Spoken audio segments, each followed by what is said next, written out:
something that I really want you and your audience to consider is what is called compassion fatigue. So that, I guess, would be classified as some sort of mental fatigue. And that's just where we absorb trauma and emotional stress of others, and that results in secondary trauma.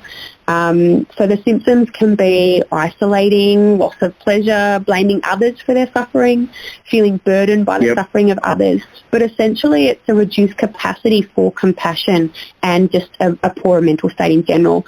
So that's something that as psychologists we're taught about. We're taught about how to manage that.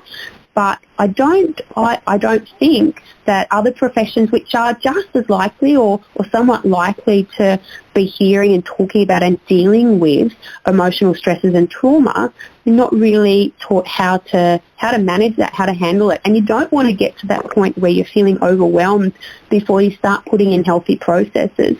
You want to put in healthy processes before that all gets too much, because getting yourself out of a hole is so much harder than just not getting in the hole in the first place.